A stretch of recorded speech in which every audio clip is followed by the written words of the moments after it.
Itu ratusan miliarnya cash atau enggak sih? Cash. Lu kalau mau kaya banget, nggak bisa bisnis doang, harus dari saham dia bilang. Uang itu memperlihatkan karakter sebenarnya dalam seseorang gitu.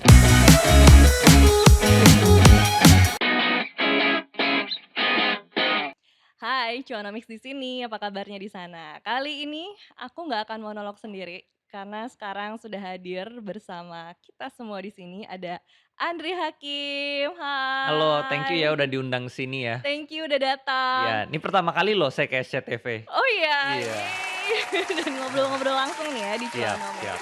Dan sedikit background, ya sebenarnya sih pasti semua udah pada tahu ya siapa Andri Hakim, apalagi yang udah suka dengan dunia investasi saham, Mmm, pasti udah familiar banget dengan Andri Hakim. Cuman kalau aku bisa kasih sedikit background, intinya adalah Andri Hakim seorang investor muda yang bisa mengubah dari 500 juta rupiah menjadi ratusan miliar rupiah. Penasaran deh ceritanya kayak gimana? sebenarnya muda sih udah nggak muda-muda banget sih. Kenapa sih? Kan kita Kan udah kita bedanya dikit ya. dan aku menganggap diriku masih muda. Oh, masih muda Jadi ya? kita Iya iya muda, iya iya, ya kan? siap siap siap. Tetep loh. Tapi sebenarnya aku penasaran, Mmm, itu ratusan miliarnya cash atau enggak sih? cash Cash? cash cash. Itu gimana Cuman rasanya? tentunya saya beliin lagi ke saham lagi. Oh gitu. Iya, udah jadi cash terus saya beliin lagi, terus kan saya jual lagi, saya jadi cash, saya beliin lagi, gitu terus, sama kayak berbisnis lah. Tapi Ndri gimana Heeh rasanya ada heeh uang cash heeh ratusan miliar rupiah? Mohon heeh maaf nih, heeh aku belum pernah soalnya. heeh. Jadi kayak gimana? Saya juga kaget sih, nggak nyangka juga ya, secepat itu gitu loh perputarannya. Cuman ya rasanya seneng sih, seneng aja ya gitu, Tenang seneng aja. aja. Sekarang kalau itu ya udah skor aja gitu. Nggak, Juda saya jadi lihat uang itu udah cuman kayak angka aja sekarang nah itu sebenarnya. maksud aku, Heeh. point of view-nya jadi berubah dong Jadi berubah melihat jadi berubah. uang-uang itu. Bener, jadi berubah. Jadi kayak cuman angka aja sebenarnya. Hanya sekedar angka, Angka aja. benda gitu Iya aja iya. gitu? Karena kan sebenarnya spending kita kan pengeluaran kita sehari-hari tetap sama sebenarnya. Mmm, Jadi, kita punya uang 1 M atau 10 M atau ratusan M juga sebenarnya sama aja. eee, Spending-nya sama soalnya. nah kalau gitu Heeh. masih nawar nggak? Nawar, Kalau enggak misalnya ya, sekarang udah mungkin udah nggak masih nawar udah nggak? nggak nawar Misalnya lah. nih ada Heeh risol, heeh dijual ke kamu heeh. Rp100.000, Kalau masih nawar nggak? risol sih enggak, risol enggak. Kalau kayak gitu udahlah Enggak, ya, iya ya udahlah biarin cincai aja, lah gitu, cincai. iya. Oke. Kalau gitu ini deh background dari cerita dari Andrenya Mhm. sendiri deh. Sebenarnya gak usah, jangan dari mulai itunya dulu, tapi kenapa akhirnya terjun untuk mau, ke investasi saham gitu? Awalnya tuh saya bisnis ya, kan mungkin kayak yang kita tahu kalau kita mau sukses itu kan selalu berbisnis ya jalannya gitu. Jadi saya awalnya memang bisnis-bisnis, terakhir bisnis yang jalan itu ekspor impor sebenarnya. Terus tiba-tiba sampai saya ketemu salah satu orang kaya gitu ya, dia salah satu orang terkaya di Indonesia, dia bilang ke saya, "Lu kalau mau kaya banget, nggak bisa bisnis doang, harus dari saham," dia bilang gitu. Dan dari situ saya mulai belajarin, mulai tekunin gitu loh. Nah, terus pas kebetulan di 2020 itu kan Covid ya, lockdown ya. Mhm. Bisnis saya tuh juga terdampak, karena kan saya bisnis ekspor impor tuh kan ambil barangnya dari Cina. Jadi saya nggak bisa impor, saya juga nggak bisa ekspor, karena Cina lockdown. Jadi mau nggak mau saya fokus di saham gitu loh.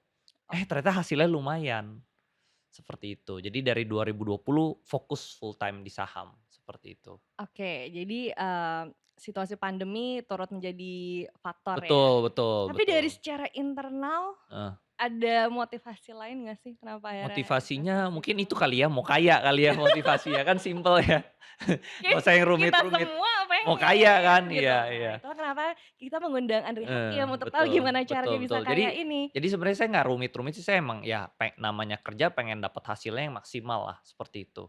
Hmm, Terus ya saya pas ketemu, bos itu ya saya belajar gitu, oh ternyata kalau di saham itu lebih cepet gitu, pergerakan uangnya, kenaikan saham kan lebih cepat daripada bisnis ya. Kalau pertumbuhan bisnis kan pelan-pelan, ada untung baru ekspansi, ada untung ekspansi, makan waktu.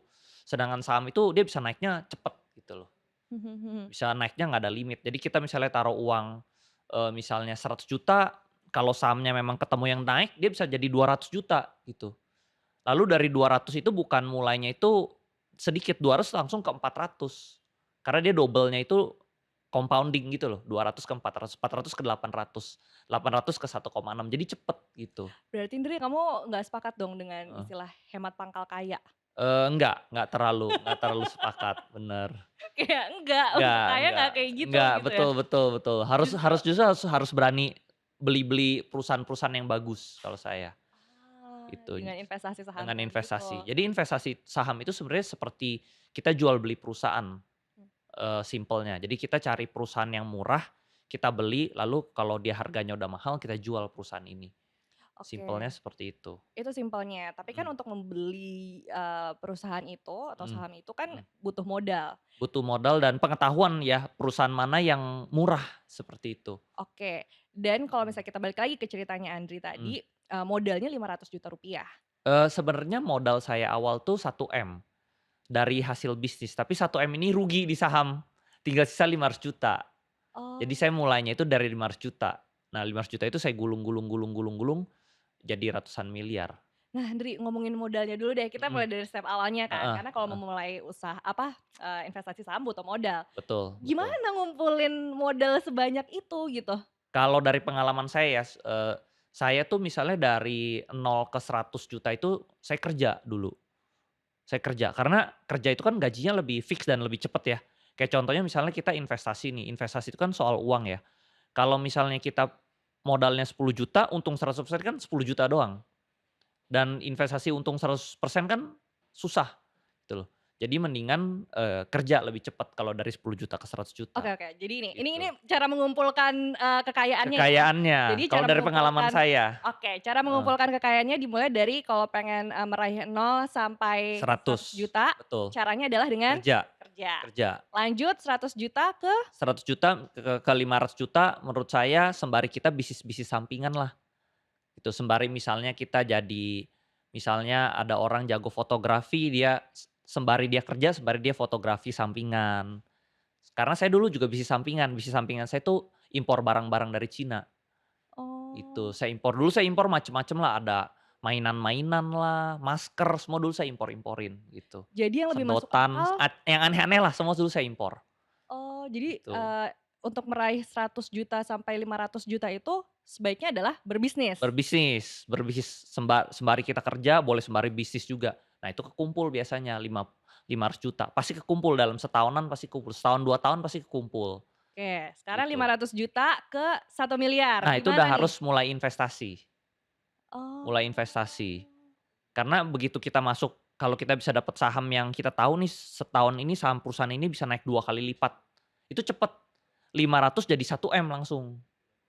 Sedangkan kita berbisnis kan susah kan cari, bisnis apa gitu yang modal 500 juta bisa jadi untung 500 juta dalam 1 tahun kan jarang, gitu. Jadi kalau udah 500 juta investasi lebih enak, gitu. Oke. Karena saya bisa nih nyari yang, untung double-double, perusahaan yang valuasinya murah dia bakal naik 2 kali lipat tuh saya gampang carinya, kalau di bursa saham. Udah terbiasa kali ya lihatnya, carinya udah terbiasa gitu.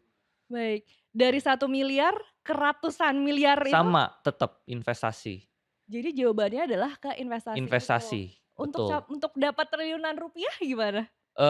Kalau dari ratusan miliar ke triliunan, paling bisa 2 sih, boleh investasi, kalau enggak kita punya perusahaan, perusahaannya itu di IPO. Itu Oh, cepat sekali, mungkin kalau kita perusahaannya IPO itu mungkin 1 tahun, 2 tahun udah triliunan. jadi kita masuk ke bursa saham itu ya? Yes, Oke, gitu, itulah cara yang tepat, bukan betul. korupsi.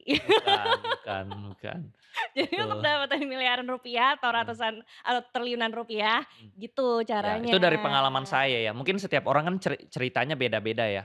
Kalau dari cerita saya, yang saya alami itu seperti itu perjalanan, terus saya kerja dulu, bisnis, bisnis, investasi.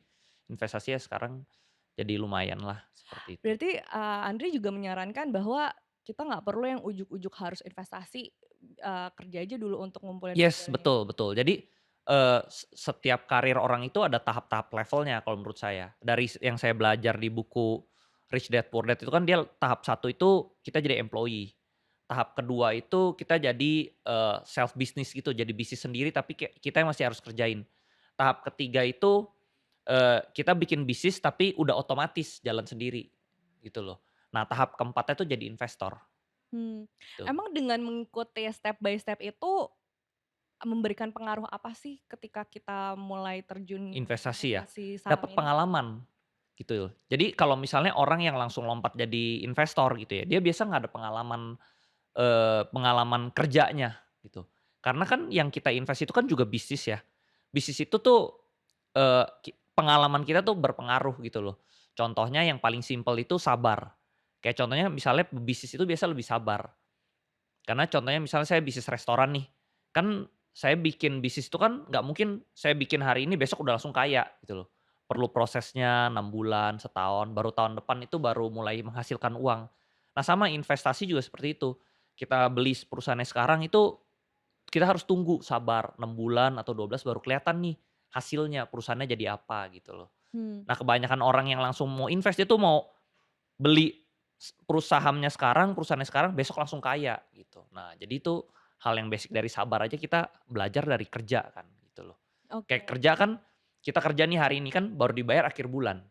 Nggak bisa kita hari ini kerja, besok langsung dibayar sama bos kan enggak gitu. Nah itu sih proses, jadi kita belajar prosesnya gitu, seperti itu. Oke. Nah, sekarang kita mulai agak masuk ke ilmu atau teorinya ya dalam, menentukan saham yang Saham tepat yang tepat, gimana. boleh. Karena kan tadi kita udah tahu nih untuk bisa ngedapetin modalnya Heeh. ya kenapa enggak kita lewat bekerja tadi Betul gitu betul kan. betul. Atau mungkin kita bisa buka bisnis nih untuk kita Betul ngumpulin modal-modalnya itu. betul. Kita udah kekumpul nih modalnya, Heeh. pengen siap untuk, masuk Investasi, beli, investasi. heeh Gimana ceritanya waktu heeh, itu, Andri juga bisa akhirnya analisanya seperti apa mhm. sampai pecah telur tuh? Heeh heeh heeh heeh. Dari waktu pertama kali tuh, berapa tuh keuntungannya bisa sampai Sebenarnya dapat? awal-awal saya mulai Tes tuh uangnya kecil dulu 10 juta saya tes. Tapi mulai untung nih, uang kecil udah mulai untung untung dulu untungnya 100 ribu 200 ribu udah happy gitu. Nah karena saya udah sering untung, saya yakin, pas waktu itu Covid kan udah mau saya all in duitnya 1 M. Itu sebelum Covid sih sebenarnya, sebelum Covid saya udah masukin 1 M. Tapi tahu tiba-tiba ada Covid malah crash tinggal sisa 500 juta. Tapi karena saya ada ilmunya, cepet balikinnya, seperti itu. Oke, dan akhirnya Gitu. 500 jutanya, Nah, di itu, heeh, cara gimana saya tuh? milihnya itu saya, sama kayak kita berbisnis ya, makanya saya bilang pengalaman bisnis itu penting. Kayak contohnya misalnya ada bisnis yang bagus, tapi kita merasa nih kayaknya orang-orangnya nggak jujur nih, nggak enak. Nah kan kita nggak mau kan, kita nggak mau joinan kan. Nah sama di bisnis, di investasi saham tuh juga sama. Kalau ada perusahaan yang bagus, tapi kita merasa owner-nya itu tidak jujur, atau kita nggak kenal owner-nya, kita jangan invest. Nah, Mmm. kalau saya itu cuman invest yang perusahaannya masih kecil, tapi owner-nya itu bagus banget, dia bakal bikin perusahaan ini jadi gede. Nah, itu saya invest. Jadinya bener, perusahaan yang kecil ini diakuisisi sama owner yang jago, kompeten, perusahaan ini jadi gede, otomatis untung saya juga jadi banyak, Oke, seperti jadi itu. akhirnya background check lagi ya Background check. Jadi tentang perusahaan itu? jadi yang kita pilih itu sebenarnya bukan perusahaannya, yang kita pilih itu nomor satu owner-nya. Oh. Karena owner yang bagus pasti bikin perusahaan ini jadi bagus. Sedangkan perusahaan yang bagus tapi kalau owner-nya tidak jujur, itu perusahaannya pasti hancur, menuju kehancuran, sebagus apapun itu perusahaannya, gitu. Dan untuk itu akhirnya Andri menghabiskan waktu berjam-jam buat Analisa, betul ngeinin betul apa, betul. siapa aja di balik Sebenarnya perusahaan itu gitu? nggak lama sih, paling saya analisa tuh 1 harian lah, 1 hari, 2 hari, gitu. Itu buat satu perusahaan yang Satu perusahaan. lagi Udah pengen gitu saya turun ke lapangan biasanya. Karena oh, saya kan juga ada background bisnis kan. Dari dulu tuh orang tua saya selalu bilang, "Kalau mau sukses itu kita nggak boleh di belakang meja, kita harus turun ke lapangan," gitu. Udah gitu saya cek turun ke lapangan gitu. Saya lihat perusahaannya, oh bener nih perusahaannya bakal jadi sesuatu gitu. Nah yang kasih saya keuntungan pertama awal-awal tuh sebenarnya di Bank Artos sebenarnya, gitu. Dia diakuisisi sama Jerry Yang sama Patrick Waluyo, kan ini kedua terkenal banget ya di bidang perbankan, jago banget di keuangan. Jadi saya tahu nih, Bank Artos ini pasti jadi sesuatu nih, gitu. Jadi pas dia lagi jelek, saat itu banknya emang udah lagi jelek, udah udah nggak bagus lah, bank kecil dari Bandung doang. Nah pas lagi jelek ini, saya beli, karena saya lihat ada 2 orang ini, dua dua orang, ada Jerry Yang itu salah satu, pendiri Genius ya, aplikasi Genius, sama salah satu direktur di Bank Danamon dulu, lalu di situ ada Patrick Waluyo itu, dia investor Gojek. mmm, Nah jadi karena ada 2 orang ini, udahlah saya ikutan lah masuk juga, Gitu, all in waktu itu saya masuk all in. Uang saya tinggal sisa 500 juta, saya masukin semua 500 juta. Nah, Dan di situ berapa lama tuh? itu kurang lebih saya pegang 2 tahun. Dari 500 juta itu jadi hampir 20-an miliar. Oh, itu puluhan miliar pertama? Iya, sebenarnya nggak jadi 20, jadi cuman belasan miliar. Belasan miliar lah, mungkin di sekitar 17, 18-an miliar Oke. pertama. Cuman seneng banget tuh, wah ternyata bener ya, bisa kaya gitu dari investasi. Karena orang tua saya itu, dia nggak setuju saya investasi saham. Dia sukanya tuh kalau saya tuh berbisnis gitu loh. Dia bilang, "Mau sukses tuh harus kerja," gitu loh, "nggak boleh cuman taruh duit doang," gitu loh. Mmm, Tapi udah saya nggak dengerin, saya tetap fokus investasi. Orang waktu itu Covid juga kan mau kerjain apa gitu loh, gitu. oke, udah tuh dapat belasan miliar rupiah Dapat belasan dalam miliar waktu 2 tahun. dalam waktu 2 tahun, Eee, 2,5 tahun dua lah, setengah tahun lah dua ya. setengah tahun. Nah, terus perjalanan menuju ratusan miliarnya tuh kayak gimana? Nah perjalanan tapi di perjalanan yang, 2 tahun itu saya juga banyak trading. Saya juga kena saham-saham bank yang lain di Bank BNBA, Bank BBB, Bank BBHI itu saya juga kena. Rugi-ruginya ngalamin juga nggak? Ruginya sedikit, bisa dihitung jari. Kerugian saya mungkin cuman di saham-saham tertentu lah, sangat sedikit, tapi keuntungannya jauh lebih besar. Nah, dari perusahaan-perusahaan bank-bank yang lain ini juga saya menghasilkan belasan miliar juga. Jadi dari Arto saya belasan miliar, dari bank yang tadi juga belasan miliar, gitu. Oke. Terus pecah telurnya Nah, lagi? pecah telur kedua itu di 2022, saya ketemu satu perusahaan kaleng, itu perusahaan kaleng ini mau diakuisisi sama Agung Sedayu, jadi Pantai Indah Kapuk, gitu loh. Saat itu perusahaan ini harganya udah terbang dari 100 perak jadi 5.000 harganya. Tapi saya pelajarin 5.000 itu masih murah sebenarnya. Karena di 5.000 itu valuasi perusahaan ini baru 1,5 T. Menurut saya Pantai Indah Kapuk 1,5 T. Kayaknya kemurahan gitu loh. Lahannya gede, lahannya waktu itu 6.000 hektar ya. Terus udah gitu dia bangun jalan tolnya aja waktu itu beritanya bangun jalan tolnya itu 18 T. Nggak mungkin kan perusahaan properti jalan tolnya lebih mahal daripada propertinya kan. Saya merasa ini masih murah nih. Di situ saya all in semua. Puluhan miliar saya all in di sana. Orang-orang bilang, "Wah lu gila, lu sih bakal bangkrut balik lagi ke nol," dia bilang. Terus, "Enggak nih, saya yakin nih, ini murah banget. Masa Pantai Indah Kapuk cuma 1,5 T? Enggak, nih murah." Jadi saya all in puluhan miliar itu. Nah, terus nggak gerak, sahamnya nggak gerak, 6 bulan tuh sahamnya tidur aja nggak bergerak. Di bulan ke-7 terbang, sahamnya tiba terbang karena bener Pantai Indah Kapuk itu dia mau injek aset ke dalam perusahaan kaleng ini. Jadi Pantai Indah jadi berubah nama tadinya perusahaan kaleng jadi perusahaan properti gitu loh. Di Mmm, situ sahamnya terbang tinggi, ya udah saya jadi di situ 20-an miliar itu jadi puluhan miliar lagi lah jadi ratusan miliar gitu. akhirnya Nah dalam ratusan miliar. itu cuma butuh setahun 2 tahun lah jadi ratusan miliar, tuh. Terus sekarang bahkan naik lagi lebih tinggi lagi gitu loh, Oke, gitu. itulah kenapa akhirnya perjalanannya sampai 4 tahun ya. Betul, 4 tahun doang Kalau sebenarnya. yang aku lihat berarti sebenarnya, Heeh. dalam investasi saham itu butuh menjadi orang yang visioner ya kayaknya. Betul betul betul. Kita harus bisa tahu, ini perusahaan ini bakal jadi sesuatu gitu. Kita cari yang jelek jadi sesuatu, sebenarnya sesimpel itu. Ada teori pastinya nggak sih? Kadang Itu kan kebanyakan orang kan, investasi itu kan rumit-rumit ya, dia tarik-tarik garis yang cat-cat gitu loh, yang rumit-rumit kan. Kalau saya tuh nggak rumit-rumit.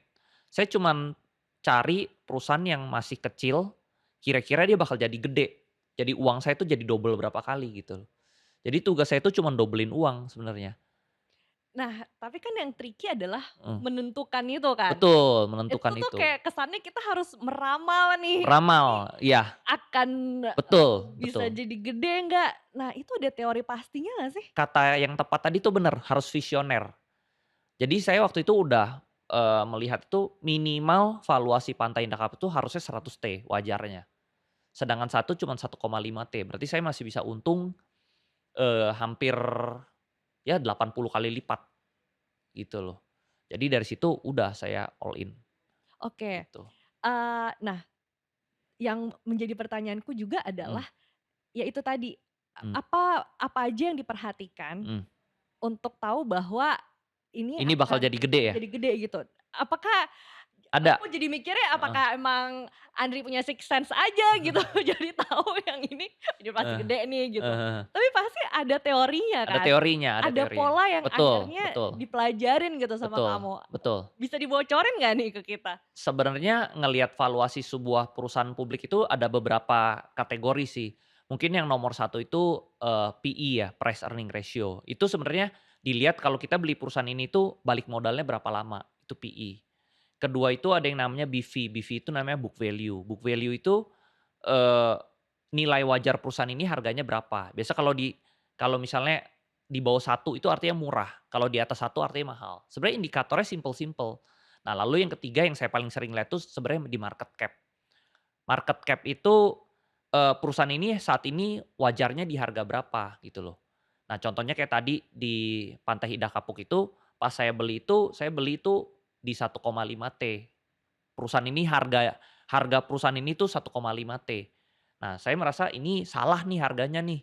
Nggak mungkin Pantai Indah Kapuk itu 1,5 T. Minimal dia harusnya 100 T, gitu. Sekarang udah hampir 300 T.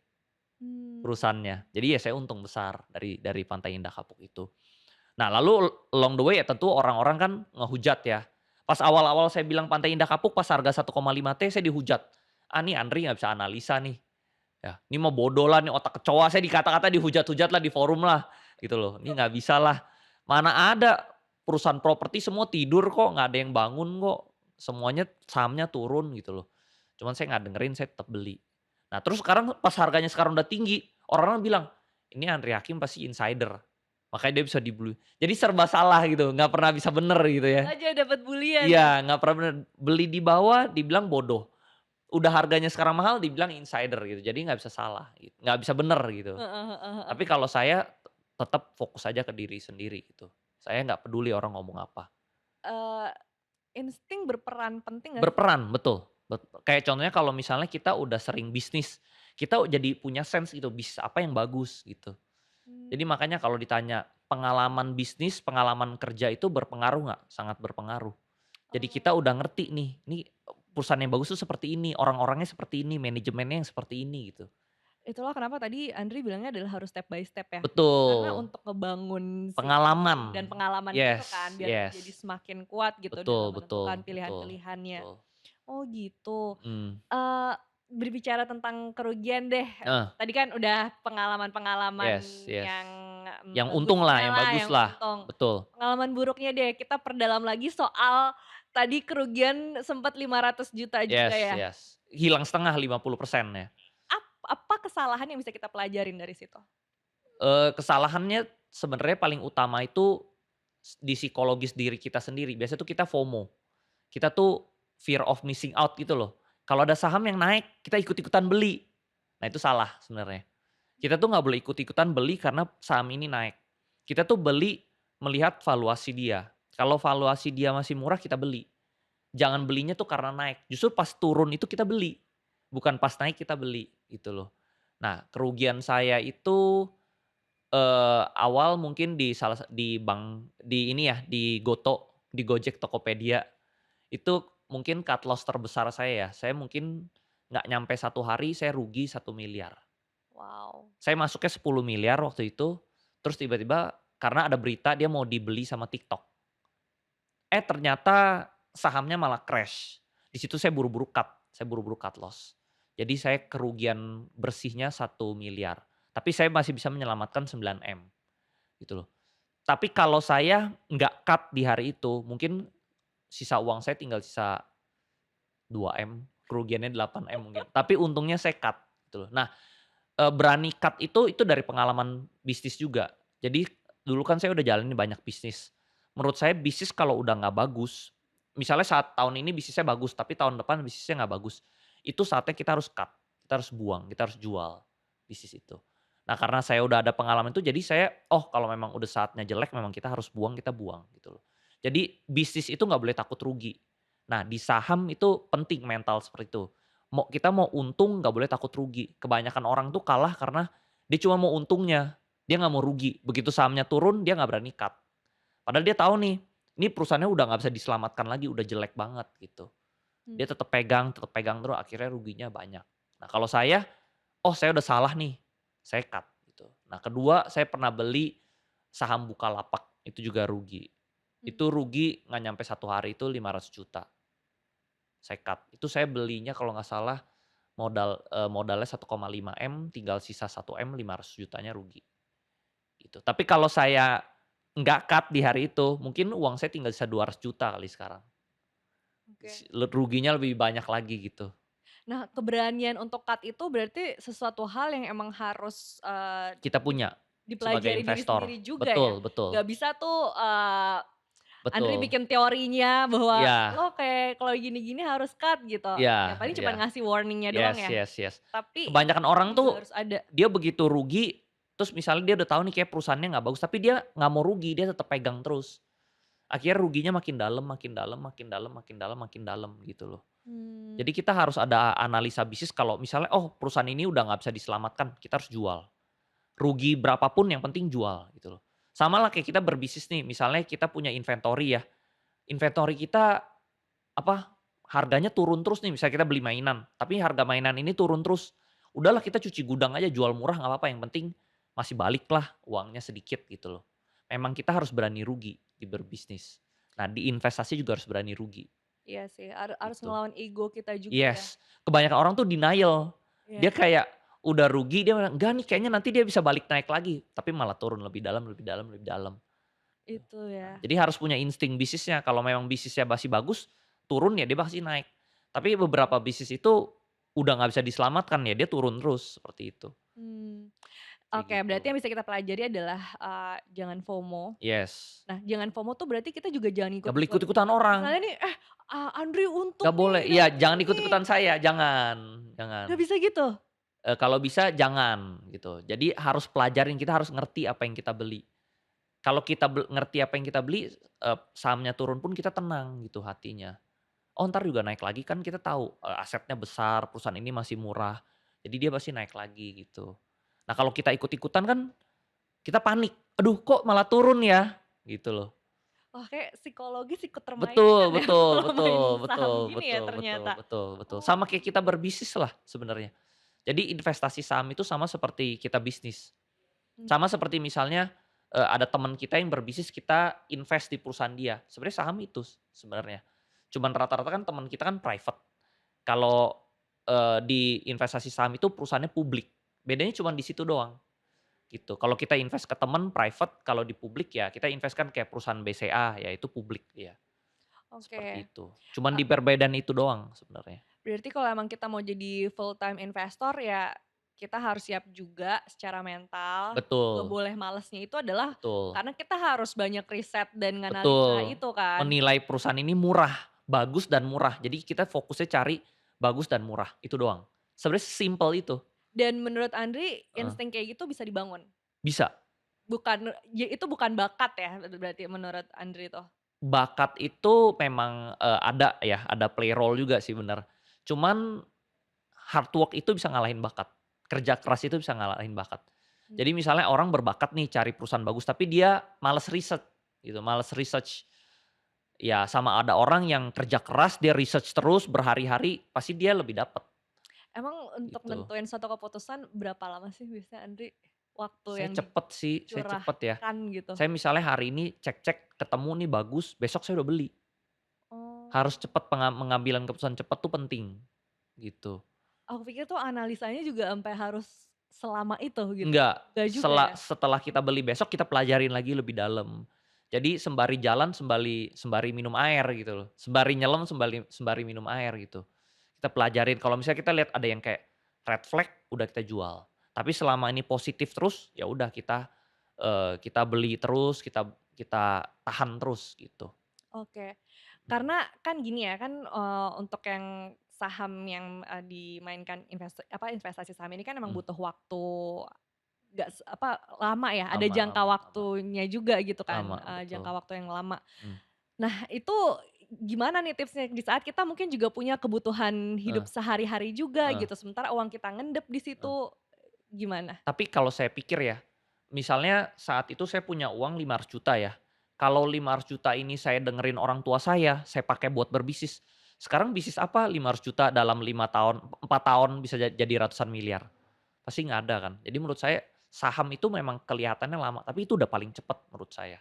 Mmm, Karena kalau kita jago pilih saham yang bagus ya, saya itu ada pernah buka akun kecil lagi gitu ya, akun baru gitu ya. Itu saya cuma taruh uang itu, 200 juta. Itu cuma dalam 2 bulan jadi 6 miliar. Itu sebenarnya baru tahun lalu sih, baru wow November tahun lalu. wow, Jadi sebenarnya kalau kita udah jago milihnya cepet sih sebenarnya. Karena oke. kenaikan saham tuh cepet sekali gitu. Nah, ketika modalnya terbatas, Ketika modalnya itu gimana terbatas, bisa menurut Andri? dikombinasikan sembari kerja sih. Sembari kerja, sembari kita investasi, itu bisa kok. Starting-nya berarti berapa sih sebenarnya? Sebenarnya nggak ada bener atau salah ya, misalnya mau coba dulu 10 juta itu juga nggak salah. Karena saya sendiri dulu juga mulainya dari uang kecil, dari 10 juta, dari hasil dari kerja, dari apa, tabungan-tabungan sisa uang bisnis gitu. Nanti begitu kita udah sering menang nih, udah sering untung, pasti kita pede, baru kita berani cemplungin uang yang lebih besar, gitu. Jadi emang bagusnya itu mulai dari uang kecil sih, jangan langsung nyemplung uang gede. Biar mentalnya itu terbentuk dulu gitu loh. Mmm, Oh kalau uang kecil kita udah untung. Karena kalau misalnya kita langsung nyemplung uang gede, misalnya sahamnya turun, kita langsung mentalnya langsung rusak, gitu. oke, Jadi mendingan mulai dari uang kecil sih, gitu.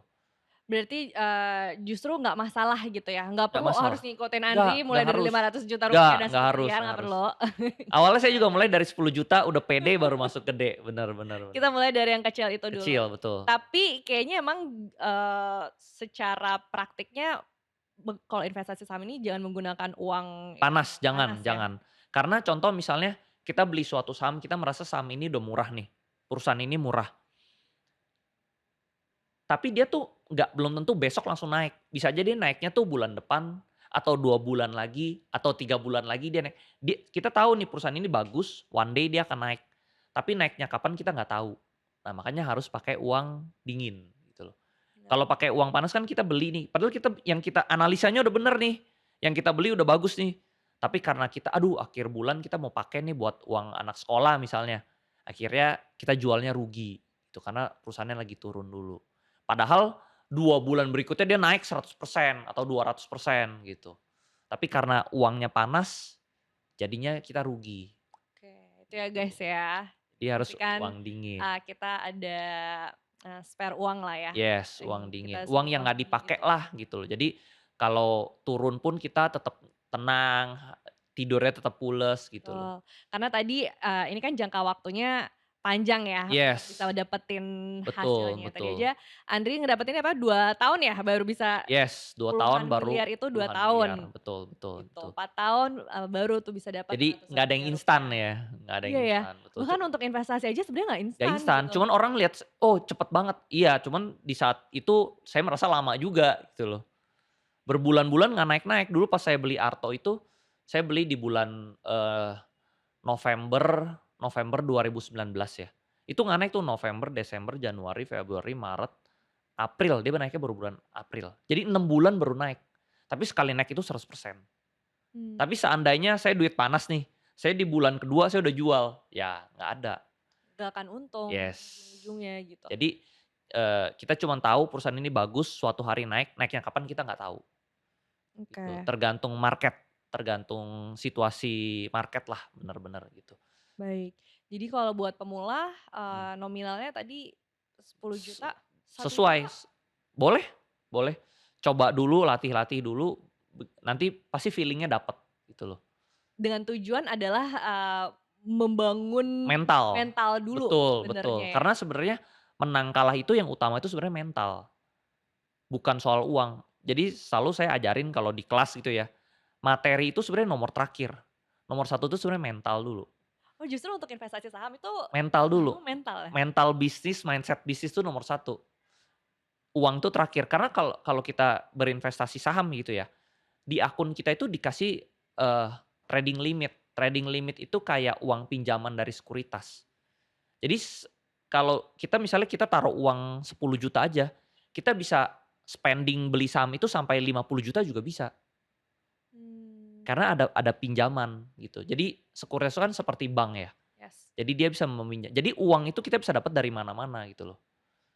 Yang utama itu sebenarnya mentalnya. Contoh misalnya kita punya uang 1 juta, kita bisa tuh pakai sekuritas bisa beli saham tuh senilai 5 juta 10 juta juga bisa, gitu. Jadi makanya uang itu nomor terakhir, uang itu bisa dapat dari mana-mana gitu loh. Tapi apakah siap ketika itu Mentalnya, lagi lagi betul, down gitu, betul betul lagi betul. memerah itu apakah siap Betul gitu? betul. Pernah down?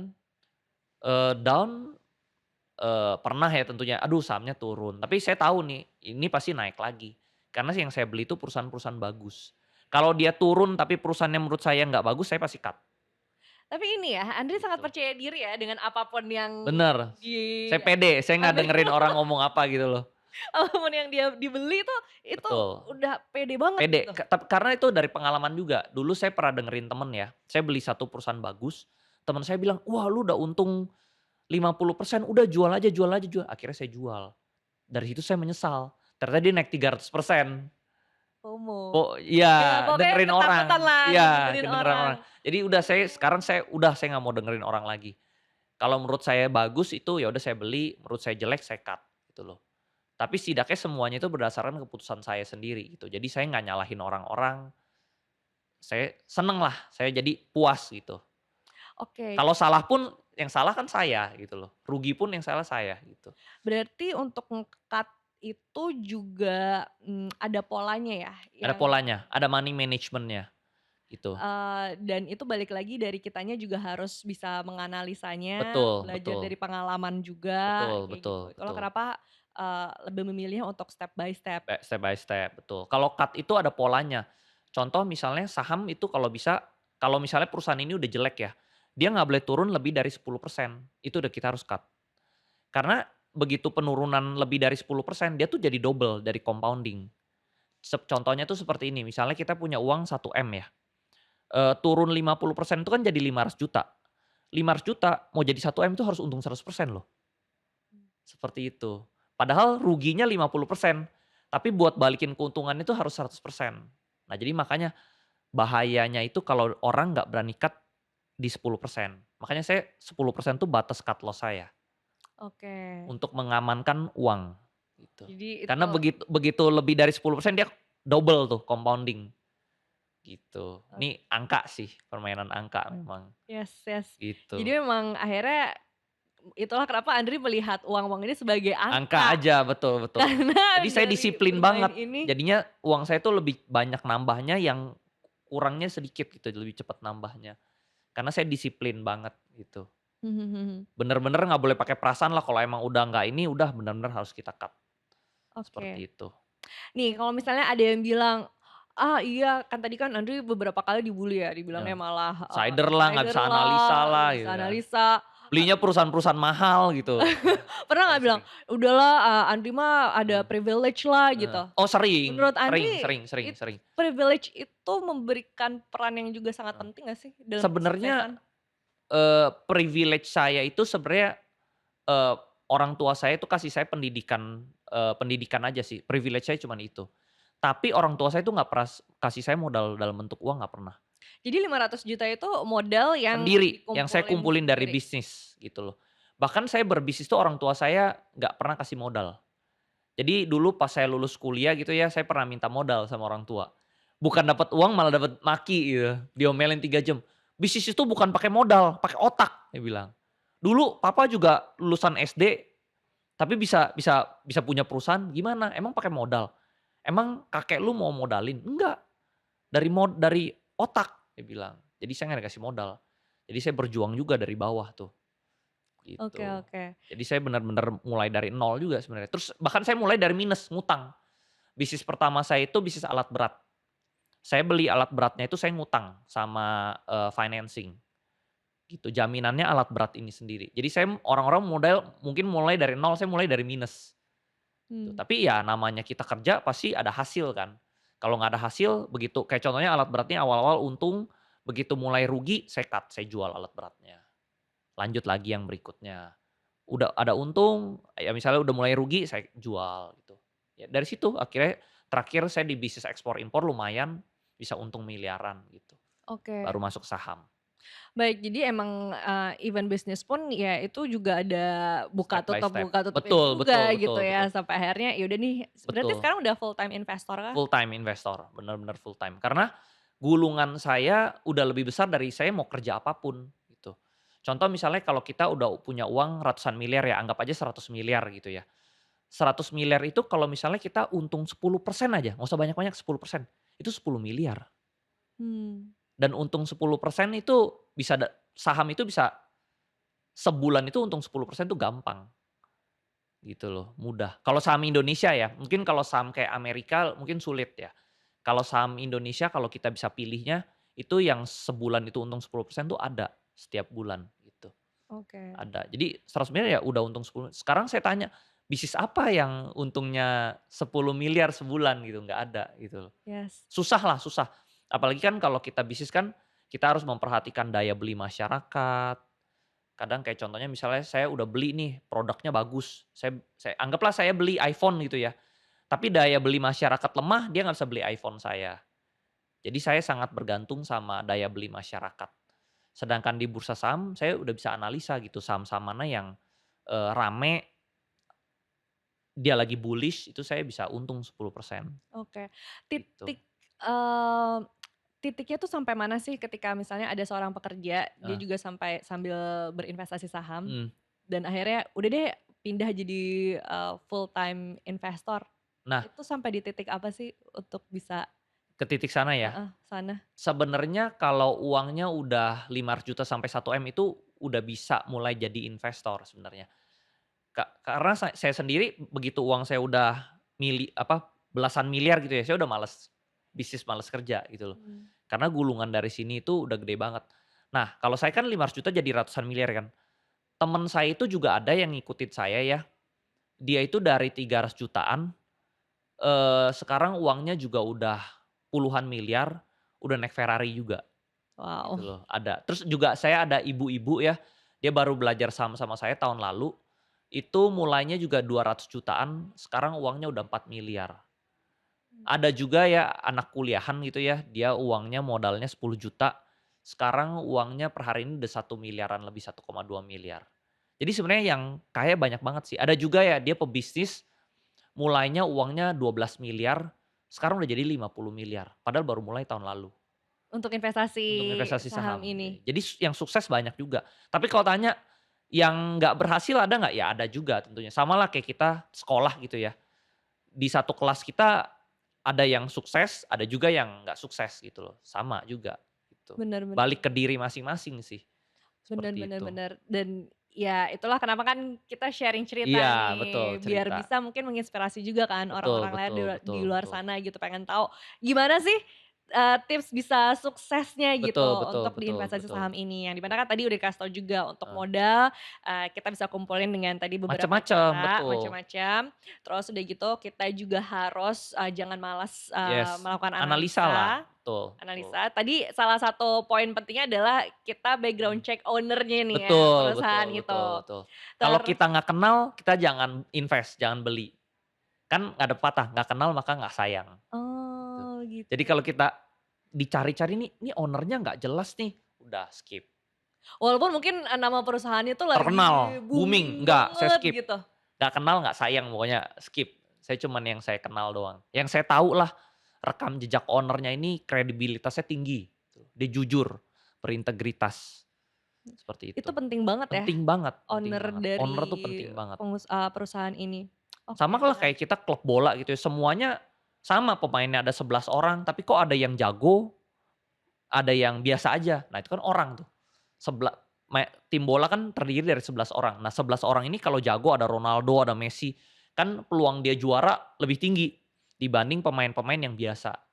Nah sama seperti perusahaan, kalau owner-nya ini superstar, kemungkinan perusahaan ini jadi itu lebih tinggi dibanding yang kayak owner-nya yang biasa-biasa aja, Hmm, seperti itu.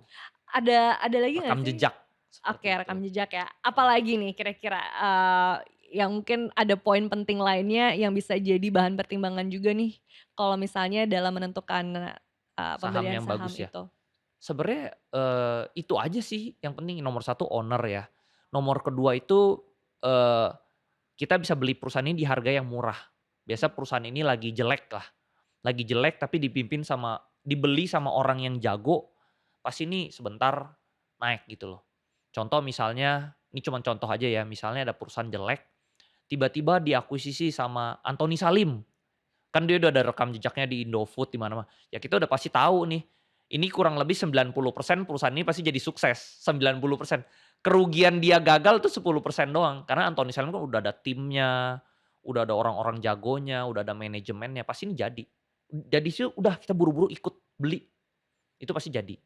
Oke, Selama ini saya ngikut begitu saya nggak pernah rugi, gitu loh. Jarang lah, jarang sekali rugi, baik. gitu. Terus lanjut kita harus, punya mental yang kuat, Mental kuat, gitu. sabar.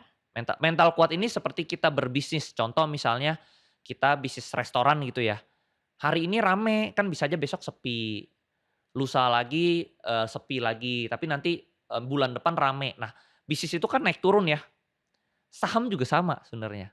Hari ini dia naik, besok dia turun, nanti dia besok naik lagi, dia turun. Tapi selama dia perusahaan ini bagus, ditarik jangka panjang setahun, dia pasti naik. Jadi dia tuh kayak naik turun naik turun naik turun itu, tapi dalam jangka panjang itu dia naik, gitu. Mhm. Nah itu mental bisnis makanya pengaruh gitu loh. Penting banget buat di investasi saham Betul, ini. jadi jangan kayak, "Aduh hari ini saya beli besok turun nih." Memang seperti itu. Kayak contohnya kita bisnis restoran, nggak bisa besok rame terus kan setiap hari rame, kan nggak mungkin. Ada Yes. rame, ada sepi gitu kan. Oke, itulah kenapa harus sabar, sabar Sabar, juga gitu betul kan. betul. Dan harus bisa mengalahkan ego ketika emang waktunya cut, Cut, cut gitu. gitu Kadang ya. kan orang nggak mau rugi gitu kan. Dan tadi, catatannya adalah, di bawah 10% ya? Iya kalau bisa.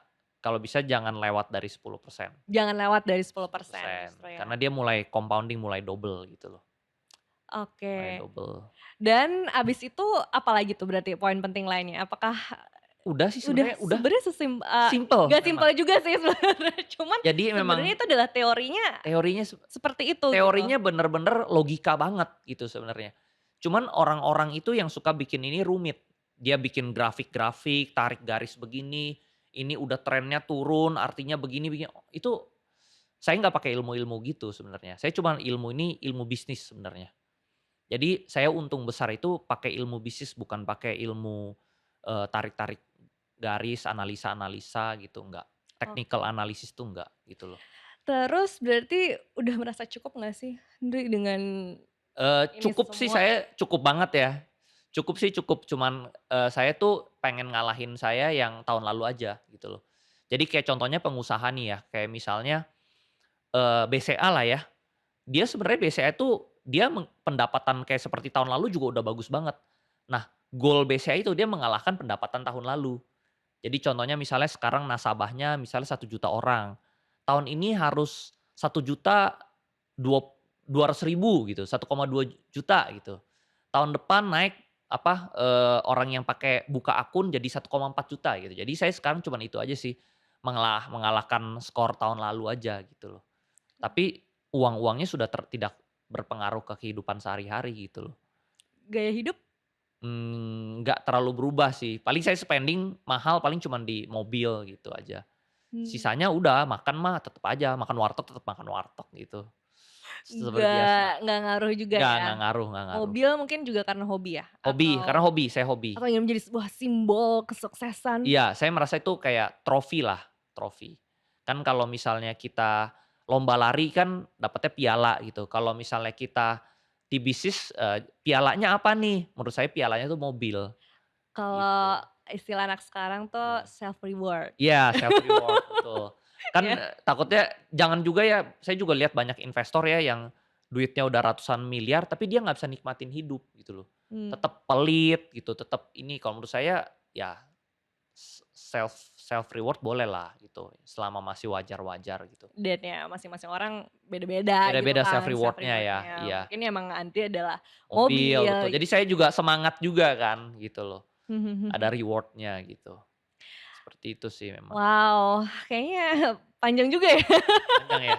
Sebenarnya simpel Isinya sih, bener daging bener. semua nih gitu. Bener Maksudnya bener, buat yang emang, tertarik untuk terjun ke investasi saham, betul. itu adalah basic-basic ya sebenarnya Basic-basic ya? ya. Terus saya juga lihat contoh ya, kayak contohnya misalnya kita mau sukses dalam suatu bidang ya, kan bidang usaha kan banyak ya, ada restoran lah, tekstil lah, apa macem-macem ya. Kalau kita mau memulai suatu bisnis, kita harus lihat contoh gitu loh, ada nggak orang yang sukses di bidang ini? Nah, kalau saya di bidang investasi itu saya lihat contoh orang sukses itu banyak sekali gitu loh. Contohnya salah satu orang terkaya di dunia itu Warren Buffett. Dia itu berinvestasi saham. Terus misalnya menteri terkaya di Indonesia Pak Sandiaga Uno juga investasi saham gitu ya. Terus, orang terkaya di perempuan terkaya di Indonesia misalnya Bu Arini Subianto juga investor juga, investasi juga, punya perusahaan investasi. Jadi contoh orang suksesnya tuh banyak. Jadi saya merasa saya pilih bidang ini bidang yang tepat gitu loh. Kalau saya rugi di bidang ini, artinya salahnya di diri saya. Karena orang yang sukses contohnya itu banyak gitu loh. Kalau saya rugi berarti diri saya yang salah, bukan bidangnya yang salah. Kalau saya mencoba bidang baru yang orang lain belum pernah coba, itu artinya bisa salah di bidangnya nih. Nah, kalau di saham itu kan yang sukses banyak, berarti bidangnya udah tepat. Tinggal balik diri ke diri sendiri aja gitu. Kalau kita bisa kontrol diri sendiri, udah pasti kita sukses gitu loh. Yes, karena sudah ada inspirasinya Karena juga ya. udah ada jejak kakinya, kita tinggal ikutin jejak kakinya tuh pasti kita jadi, Oke. gitu loh, seperti itu. Wah, seru. Jadi yang mau menambah pundi-pundi uang ya, bisa seperti ini caranya Betul gitu lewat betul, investasi salah satu saham. alternatif lah, Salah satu alternatifnya. betul.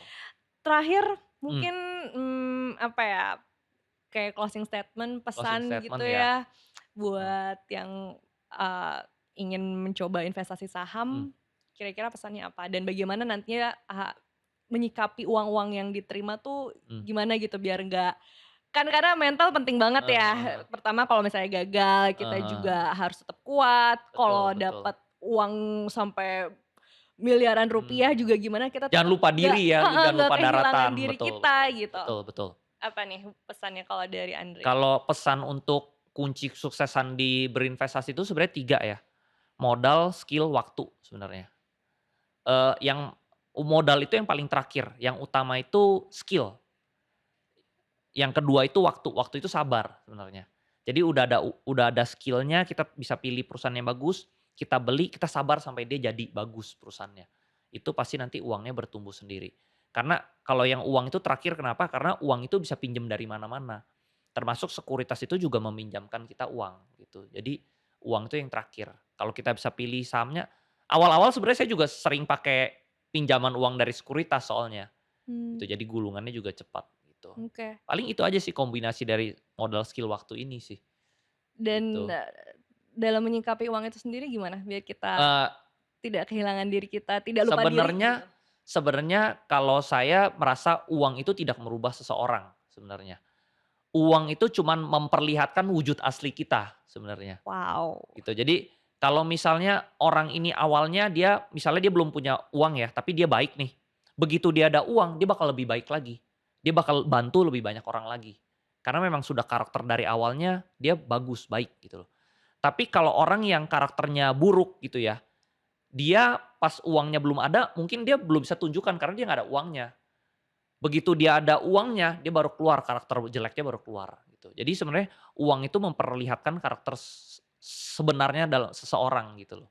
Tidak merubah, dia cuma memperlihatkan wujud aslinya. Waktu itu dia belum bisa kasih lihat wujud aslinya karena uangnya belum ada, gitu. Seperti Oke. itu. Wah, menarik sekali. Heeh, Itulah Andri Hakim. ya. Jadi bagi kamu apakah jadi tertarik nih untuk investasi saham? Coba ya tulis di kolom komentar, tapi jangan lupa likes and share konten ini. Sampai jumpa. Thank you. Thank you. Makasih.